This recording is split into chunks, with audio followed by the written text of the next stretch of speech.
Welcome to our YouTube channel again. This is our chassis that we're starting with, the basic bare bones blank sheet of paper pretty much. It's got the doors on it. This is actually the STI chassis that we imported from Japan. It hasn't got much in it. It's actually got so basically Brooke imported this and put it into his car that was an Impreza. So the Impreza's got, this STI's got all the Impreza panels. Obviously no bonnet scoop, doesn't matter, don't need it. Real clean, like nothing in there. It's like sweet. Put one turbo there, and one turbo over there, and then vent the intake of the turbos through the front lights, and then have a huge big intercooler on there. Banks intercooler because they're efficient. Used to be a Banks intercooler, a Banks core at least. But it's just the same really. And inside we've just got this all of no dash. It's all pretty much stripped out, but there's heaps of things to remove for weight. So the doors actually weigh a lot, like a lot. So we could easily strip all of the stuff out. Like, just the beginning really. And there's a bit of rust under here, but this car came from North Japan where there's a lot of salt on the road, and there's a bit of rust under here, but you can see we've used some pretty awesome rust killing primer stuff that's just cleaned it right up, so it's all nice and clean looking now. It's good. And if you want to know where all these parts out of this car went, well, there we go. 2006 STI,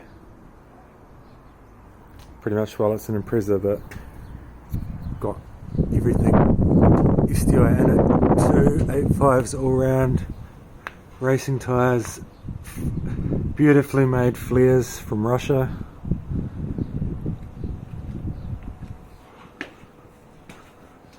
Yeah, 285s in the front as well. Pretty standard looking, actually, but at the same time it just looks so mean. So look at it. Oh, got a good. Looks really fat with those flares. Hopefully he's got it unlocked, so I can have a look in the engine bay. Nope, doesn't matter. Maybe next time. It's pretty much standard looking in there, but the E85, it's probably capable of close to 300 wheel kilowatts. Still the standard EJ20, just with bolt-ons, and a beautifully made turbo manifold. Well, and this is what the next stage is. The complete running gear, STI running gear, and EZ30. So it's STI diff, drive shafts, axles, and drive shaft. A reconditioned 6-speed STI gearbox, which is good because we're probably going to wreck it pretty fast if it was just a high-K'd one. And then, of course, the brakes, STI brakes. Re-powder coated cross members, and the most important piece of the puzzle is the EZ30. Oh, tripping over his car. Oh. EZ30, isn't it a beautiful engine? Flat 6 3 litre, and they sound amazing, even non-turboed. So basically we'll be removing the AC pump, locating this over to here. Basically most of what's going to be happening is inside the motor.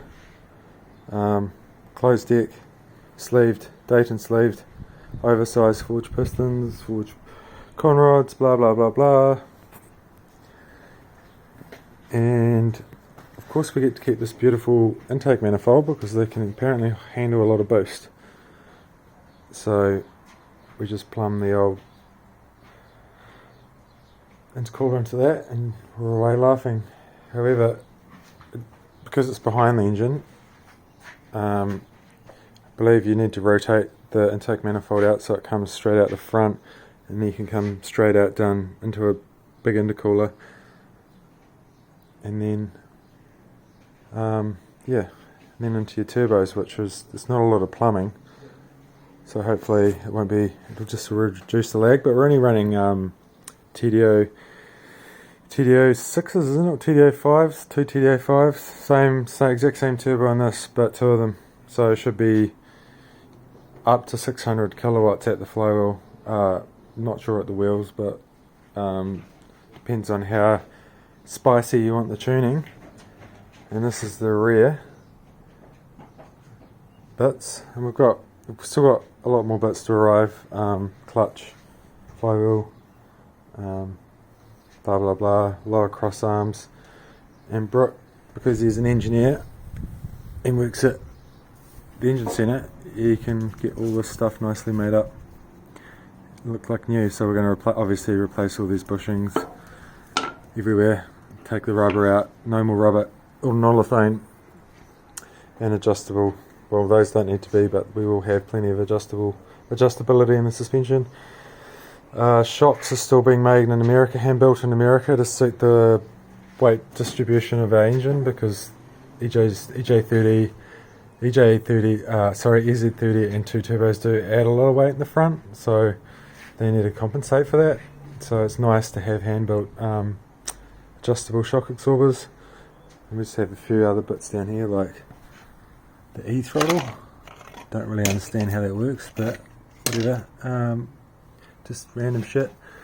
Oh yeah, it's got obviously got the STI, original STI mags, so we'll just use them and put some decent tyres on it, obviously. Otherwise we won't be going around corners very fast. Oh yeah, we've got a jack. Oh cool. And I don't know, you could spend all day looking at this thing, but hopefully next video I can start it up, show you the engine. It's pretty sexy, eh? And next time we'll take you for a ride in it. Sounds pretty mean. Actually, one thing I didn't show you is what it's done on suspension, which is basically what we're going to be doing to ours. A lot of white line stuff, but also a lot of Alibaba stuff, which is actually good quality. Obviously the sway bar is white line, hand built stainless steel exhaust. Obviously it's got all the fuel pump upgraded and 1000cc injectors, blah blah blah blah. And the front's a real pain in the ass to have a look under. Hopefully I can squeeze under here, maybe not, but we'll try it.